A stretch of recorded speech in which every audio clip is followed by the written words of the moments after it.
it's Manny Bagga with the Bagga team from Rolla Page in Ralta. I'm Azra Bagga. Welcome to our monthly stat channel.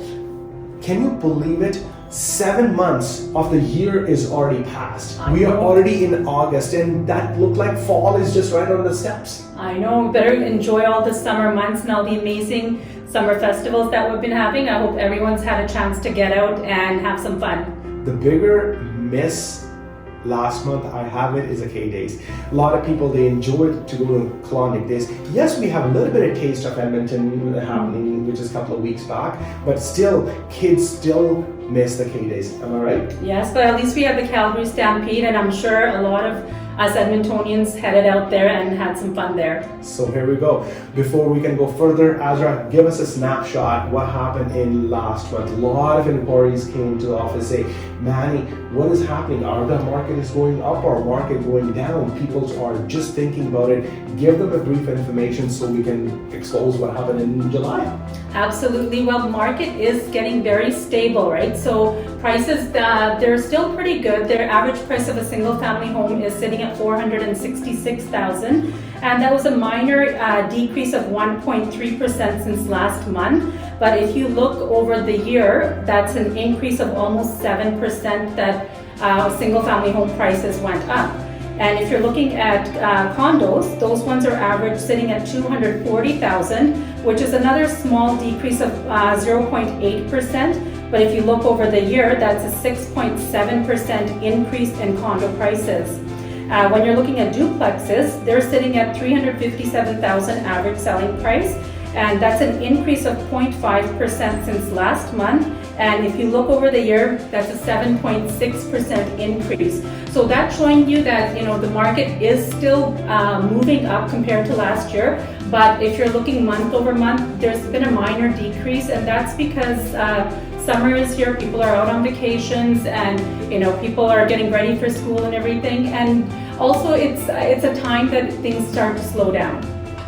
I totally agree with you, because each time if you go see last 20 years stats, always April, May are the highest peak, and then June, July, August is a little bit of valley, as we all notice, and then that is also impacting to the current market share. Right, and everyone's getting ready for school as well, so you kind of have to take that into consideration. Two people always want to buy earlier, so they're ready, they have their kids registered in the schools, and you know, they're prepared and ready to go.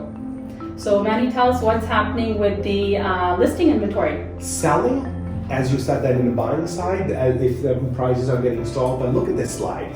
First of all, the total inventory right now in Greater Edmonton is 8,015 homes are available in the whole Edmonton market.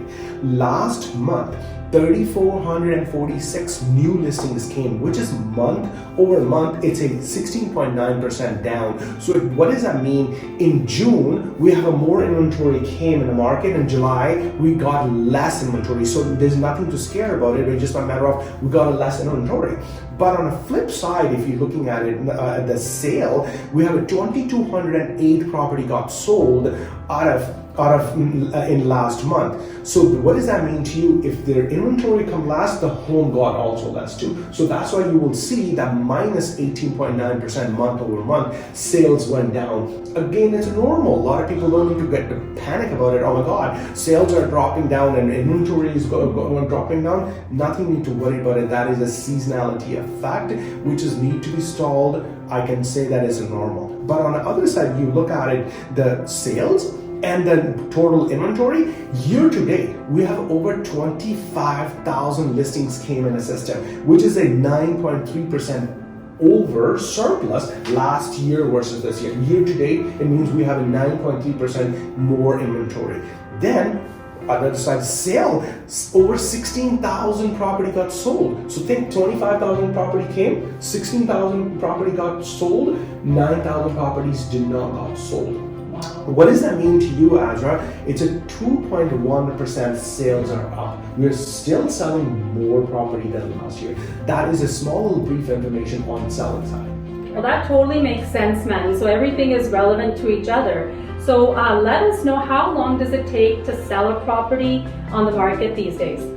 Very valid question. You will definitely see in this slide average days for single family home. Last year it was 49 days. This year it's sitting at 33 days. Look at the condos. Condos last year was taking close to 63 days. Now it's sitting at 54 days. And then the duplex and row houses last year was 55 days. Now it's sitting at 37 days. If I put all the properties together, doesn't matter, condos, duplexes, and single family home, last year was sitting at 54 days. Now this year is taking only 39 days. Wow. So what I'm getting out of this one, Azra, all other properties are getting somewhere in between 30 days to 40 days. The more number is of condos. Condos are taking more time. It is the hurting market out there right at the moment. That is a bigger concern. A lot of people wanted to sell those condos, but they do not have any luck. Right. No, and that's very true. And what I would strongly suggest to all of our viewers is if anybody's looking to get into the investment market, now's definitely the time to do it. Especially for condos, since Manny, you said that condos are struggling and it is taking longer time to sell and everything. So if you're a smart investor, you probably want to take advantage of getting into one of the apartment style condos because your utilities are covered in the condo fee as well. And if you're looking to invest about $150,000 just as an average at 5% down and about 2% interest, your monthly payment is sitting at $530. So that's, it's cheaper than renting a place, right? So if you can purchase something at that price and have about an average $300 as your condo fees in it, you're sitting still about $830, and find a tenant who will pay you, at least $1,100 rent, you're still making money at the end of every month. I totally agree with Azra because that is 100% and is solid reason.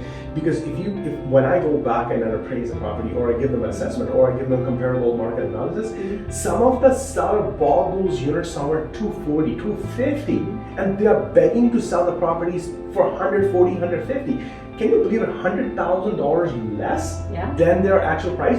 Think if that in over the year time, or 2 year, 3 year, 4 year, start increasing. That is, I think, what you said, that make a perfect sense. That's a valid reason somebody can invest some money into the condo. And it's a good long-term investment. So it's not something, if you're thinking, I'm going to invest in it now and maybe sell next year in 2 years, you're not going to make anything on it. You're probably going to end up taking a loss. So something like this is, if you want a good long-term investment, put down your down payment 5% and have your tenant pay off all your mortgage payments. After 15-20 years, the property is almost paid off and you've got about $150,000 $200,000 cash sitting in your hand. Well, that is one of the best tips we can pick it up from this month's stats. Before we can end up this segment, I wanted to touch base with you over high rollers. High roller is taking the market so high up. Can you believe in the last month, 25 property got sold over $1 million. Wow. That is a record. I never see in last 21 years that many property got sold in a month. That is a pushing to the market. All the average numbers are going up just because of the $1 million. And especially in 1 month, 25 properties over $1 million, and that's in the month of July too, which is one of the slower months too. So that's pretty interesting. And look at this next slide. It's kind of telling you last month the most expensive property in single family home is $3,895,000. That's a property got sold. That's a record number. Number 2, condo. $2,720,000. That's the most expensive condo got sold last month. Duplex and row houses, $900,000. So these numbers are not lying. They're telling you the high rollers, and it doesn't matter if you're in a condo market or single family home or duplex, they're pushing the numbers up. Yeah. And especially a big thing for this also is the interest rates are at an all-time low, right? And they're continuing to go up on a weekly, bi-weekly basis. So this is why people are able to afford purchasing the higher end homes too. So seriously get out there and take advantage. If you've been thinking of purchasing a home or something, at least get a pre-approval done. So at least for a period of 3 to 4 months, we can have the interest rate on hold for you, and then you can at least take advantage of it.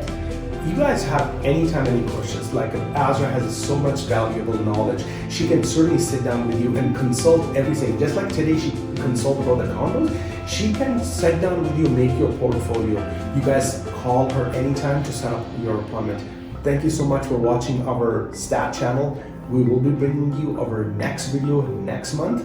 Before we can go, I wanted to make sure everybody can like, share, and subscribe to our channel. Please do not forget, if you can see the value in this monthly stats, Your comments are very valuable for us. Thank you so much for watching. We'll come back next month with a new monthly update. We appreciate it. Bye now.